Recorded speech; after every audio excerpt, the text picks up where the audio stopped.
so welcome back to Tabby Talk. This kind of video is just going to be pretty much something that really has been on my mind lately. I just want to talk to y'all about learning the difference between someone who's supposed to be in your life for a long period of time versus someone who's there just for a season. And I have this problem. We're about to go over a bunch of bumps. It's going to be very bumpy. But I had this problem when I was younger. I had a relationship, and the relationship lasted longer than it should have. The person is still in my life. He's my best friend, and I wouldn't trade him for the world. But as a relationship, we were not where we were supposed to be. That was not what we were supposed to be.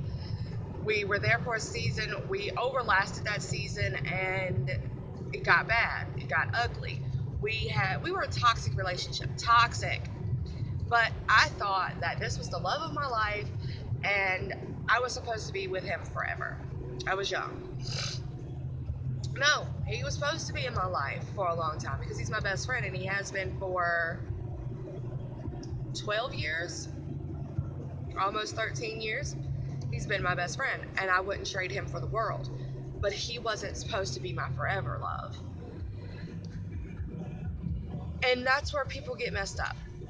People think that this person, they fall in love with this person, and they're so infatuated with this person that this person is their forever love. And it usually happens when someone's your first love or your first rebound. Um, First loves are the hardest to get over. They're the hardest to say that this is not healthy and I don't need to have this a part of my life. But unfortunately, you have to have a first love. And most people's first loves are not their forever love. And it sucks and it hurts. But there are reasons for that. People come into your life to teach you something, or you're there to teach them something. And you need to learn the difference between this person is here forever and this person is here so I can learn something. When it's over, you look back, it could be years later, and you're like, you know what?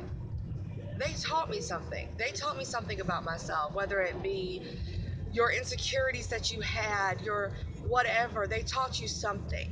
Everyone teaches you something. It may be a subtle little thing like, they taught me that I ain't gonna deal with your bullshit. That's what they taught me. That's fine. They taught you that you don't have to deal with people's bullshit. They could teach you that, oh, I know what I'm worth, and this is not what I need because I'm worth more than this, and I should be treated better than this. It's going to teach you something, and you'll also teach other people that. And the sad thing is people don't know how to let go. And when people come into your life and they're only supposed to be there for a season, we don't know that. We're not God. God is the only one who can know that this person's only going to be in that person's life for this long. This is how long I want them in their life.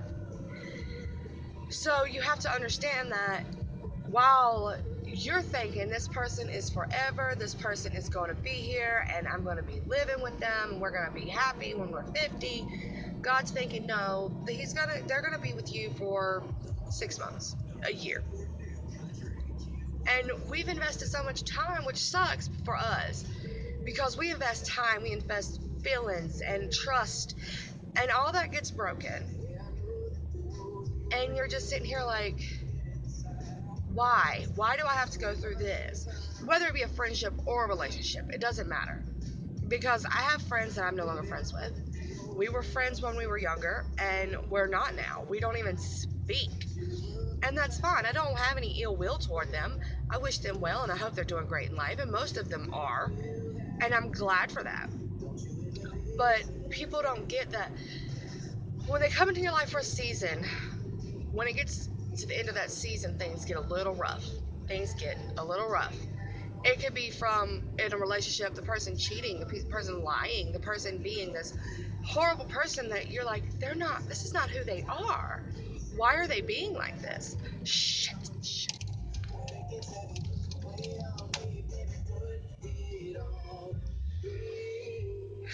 I almost got in a wreck.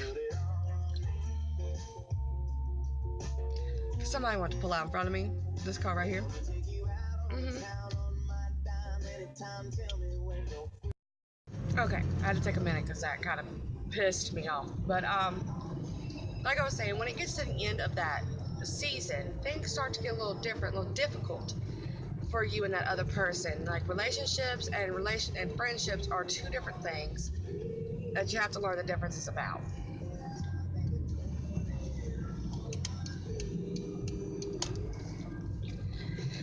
Sometimes in life you're going to be put in a situation where it's going to hurt you. Believe me, I've been in relationships and I've been cheated on. And I'm like, why would you cheat on me? Like, I don't get it. I understand that I'm a rough person to deal with. I am hateful, I am spiteful, and I am petty. But I also love with my entire soul, so why?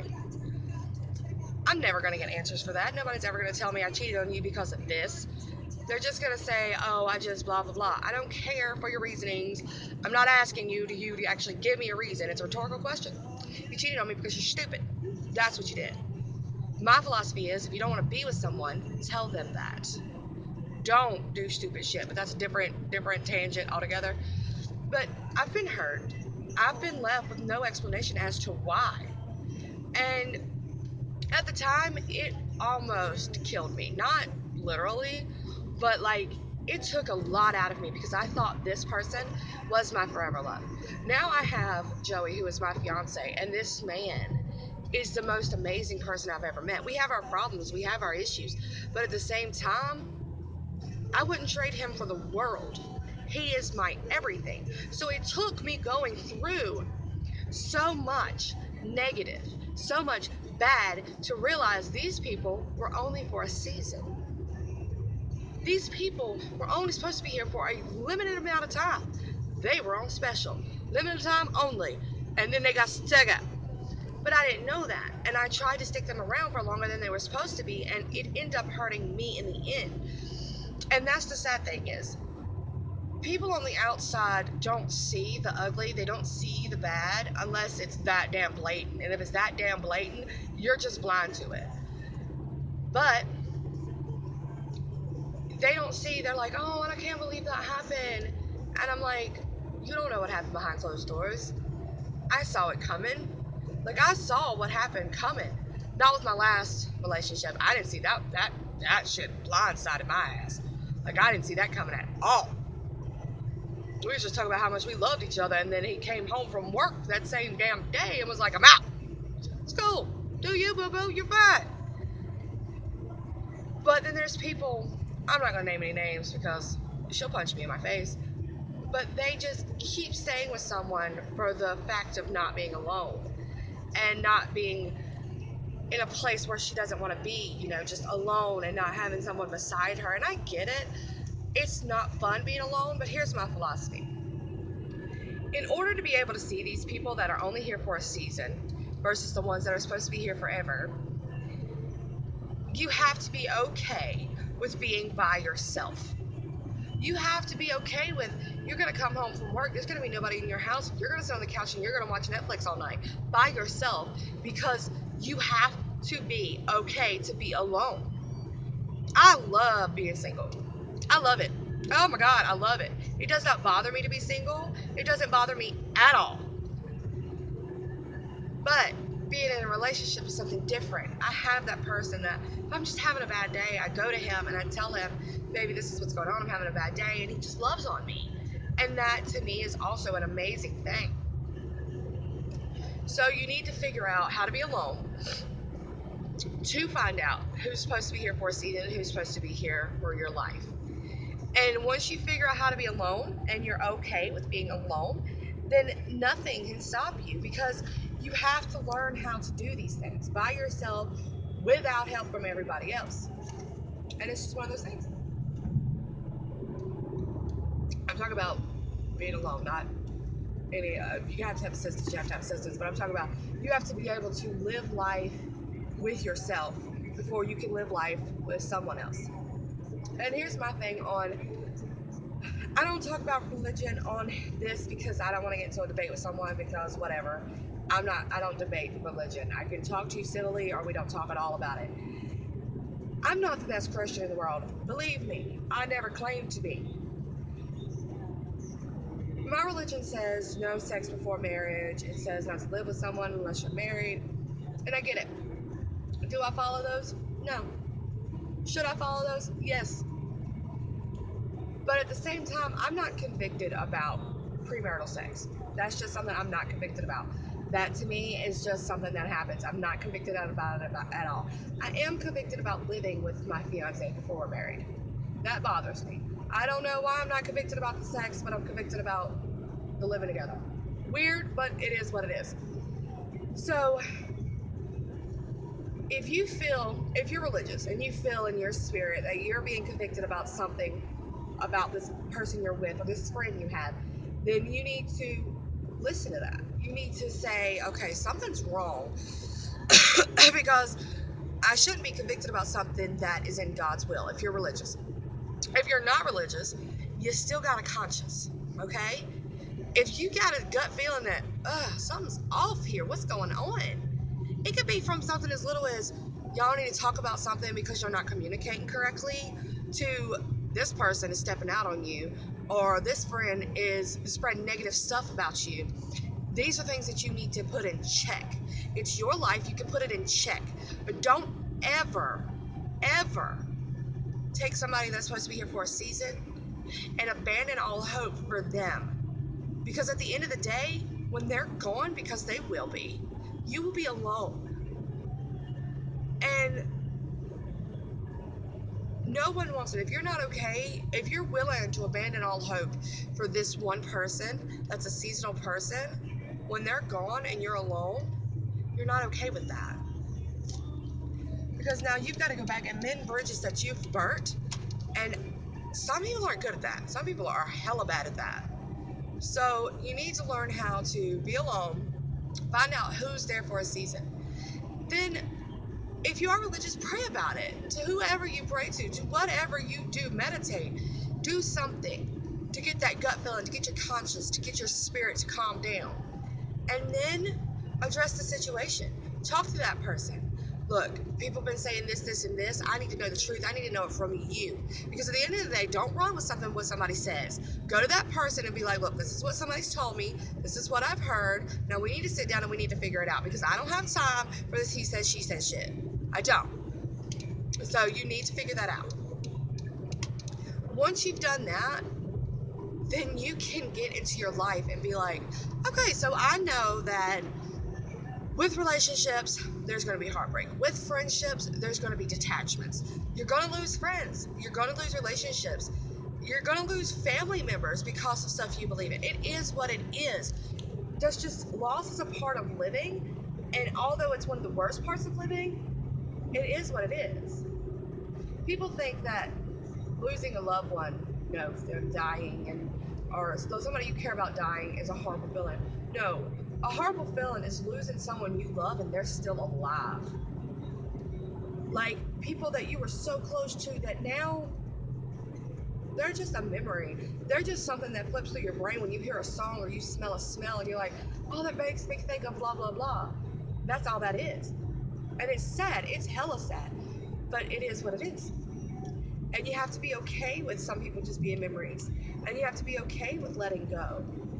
And a lot of people aren't nowadays. I don't know why people think that they're going to go and it's going to be forever type. It's not going to be. We don't live in a day and age where you get married at 17 and you stay married for the rest of your life. We don't live in that.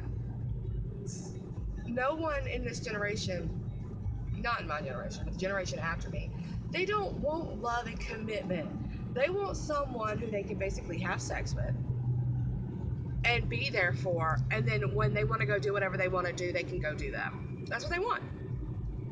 They want to, we're going to call it a cuddle buddy because I want to kind of keep this PG.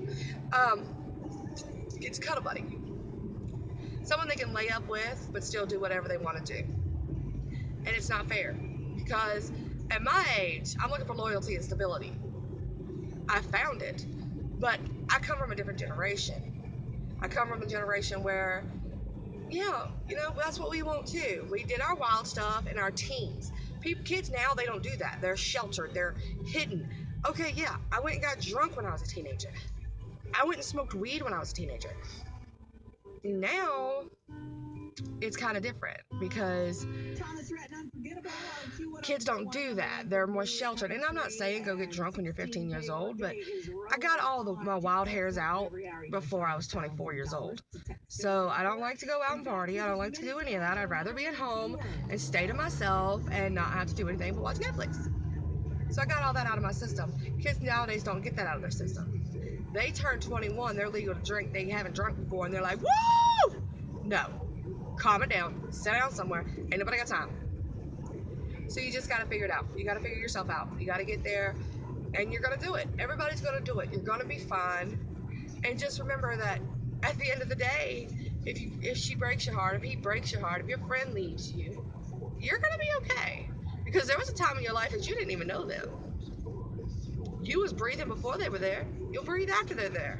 Come on now. They'll be gone. You'll still be the same person. You'll be all right. So that is my tangent, and I'm pretty sure it doesn't make any sense, and pretty sure it's all over the place, but I just had that on me, and it was getting on my nerves, and I can't talk to anybody about it because, well, honestly, my boyfriend gets tired of me going off on tangents, and, you know, it's just one of those things. So please go ahead and like this video if you like it. If not, that's fine. I'm okay with that as well. You can go ahead and hit the subscribe button if you would like to see more videos like this from me. Hit the bell notification so you know every time I upload, because I do not do it on a schedule, because if I did put this on a schedule, we would get nothing done around here. And then if you want to leave a comment, tell me what you feel. Tell me if you know someone like this. Tell me if you've been like this. You know, just let me know. Go ahead, like and subscribe, leave a comment, hit that bell button for me. And I hope that y'all enjoy y'all's week, okay? I'm going to go pick up my sister, and we're going to have a fun-filled day of running errands. Y'all have a good day. Bye.